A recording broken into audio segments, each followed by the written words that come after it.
Assalamualaikum warahmatullahi wabarakatuh. Selamat datang di channel YouTube Borin Vlog. Di kesempatan ini saya ingin bercerita mengenai legenda asal-usul Telaga Ngebel. Telaga Ngebel terletak sekitar 30 km arah selatan Madiun, tepatnya berada di kaki Gunung Wilis.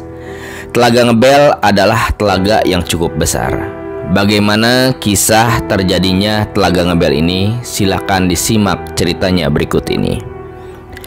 Pada zaman dahulu, kala ada sebuah desa yang sangat subur, yang diperintah oleh kepala desa yang kaya raya. Suatu hari Pak Kades akan punya hajat menikahkan putri satu-satunya dengan seorang pemuda dari desa lain. Rencananya, pesta akan dibuat semeriah mungkin dengan hidangan yang beraneka ragam, seperti buah-buahan, sayur-sayuran, dan berbagai lauk pauk yang tersedia. Bermacam daging disediakan, ada daging kambing, kerbau, sapi, rusa, bahkan harimau, dan binatang liar lainnya, agar para undangan nanti dapat memilih sesukanya. Untuk mendapatkan daging itu, para warga desa disuruhnya berburu di hutan.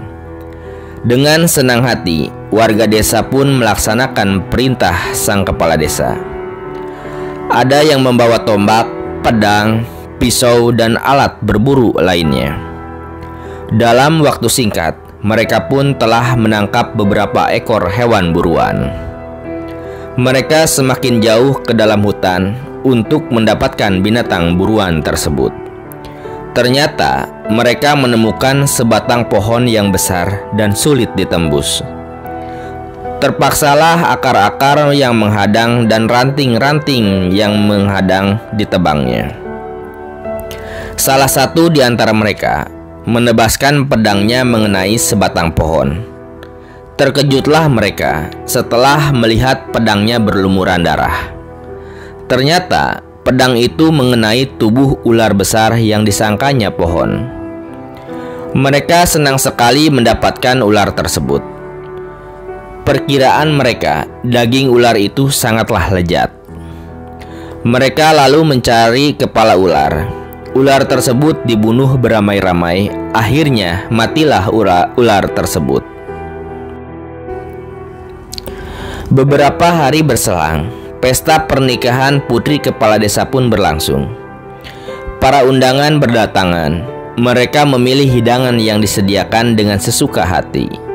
Suasana pesta bertambah semarak dengan hadirnya penari-penari cantik penghibur para tamu. Di tengah-tengah kemeriahan tersebut, tiba-tiba muncullah seorang perempuan tua.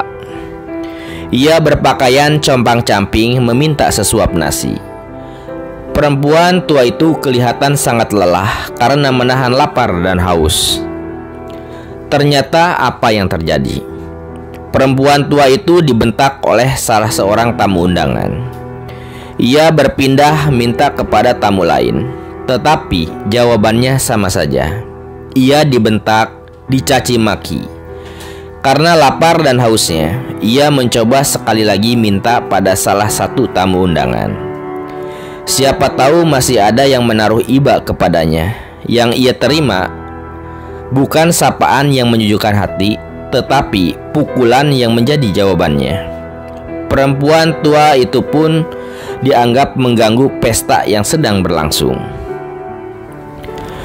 Dengan hati yang sedih, tertatih-tatihlah perempuan itu meninggalkan pesta. Ternyata di luar pesta itu, ia bertemu seorang ibu dan anaknya. Kedua orang tersebut akan menghadiri pesta, tetapi niatnya diurungkan. Ibu dan anak tersebut mengajak perempuan tua singgah di rumahnya. Tanpa diminta, ibu tersebut memberikan nasi dan lauk seadanya kepada perempuan tua tersebut. Katanya, "Nek, ini sepiring nasi dan lauknya." Wajah perempuan tua itu pun berbinar-binar tanda kegembiraan hati yang terpancar. Lalu jawab perempuan tua itu, "Terima kasih, Nak. Kau orang yang baik budi."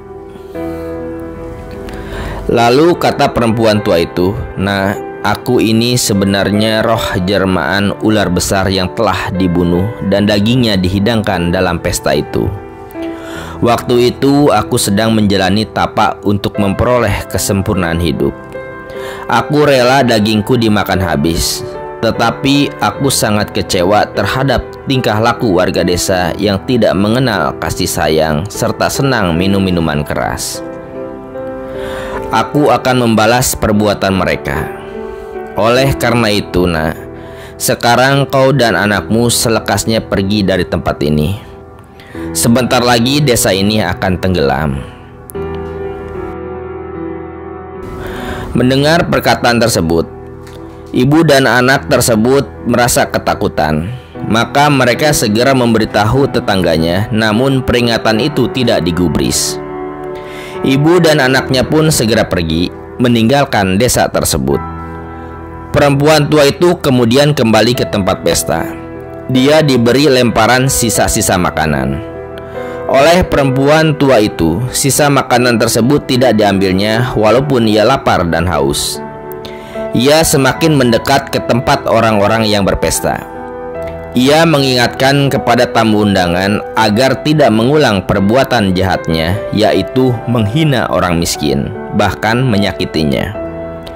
Kata perempuan tua itu, "Wahai warga desa Ngebel, aku akan membalas perbuatan kalian. Sebelum balasan ini aku berikan, aku sarankan kalian pergi dari tempat ini, sebab sebentar lagi tempat ini akan tergenang air." Kata-kata perempuan tua tersebut tidak diindahkan oleh mereka. Akhirnya, perempuan tua itu menancapkan sebuah lidi di hadapan orang banyak. Salah seorang yang ada di sekitar tempat itu disuruhnya mencabut lidi tersebut. Ternyata, tak ada seorang pun yang mampu mencabut lidi tersebut. Sekali lagi, perempuan tua itu menyuruh warga desa itu untuk pergi. Tetapi tak seorang pun pergi. Kemudian perempuan tua itu mencabut sebuah lidi. Dari bekas tancapan lidi tersebut, keluarlah air yang sangat deras. Perempuan tersebut masih mengingatkan kepada warga desa Ngebel untuk pergi. Tak ada yang mau menghiraukan. Makin lama air makin deras dan menggenangi desa beserta penghuninya. Akhirnya, desa tersebut hilang terbenam oleh air. Dan seiring waktu, Telaga Ngebel menjadi objek pariwisata yang menarik karena pemandangannya yang indah. Namun di balik itu ada kisah legenda mengenai ular raksasa yang konon katanya menjadi penunggu dari Telaga Ngebel. Nah, begitu ya cerita legenda asal-usul dari Telaga Ngebel. Benar dan tidaknya ini hanya cerita rakyat.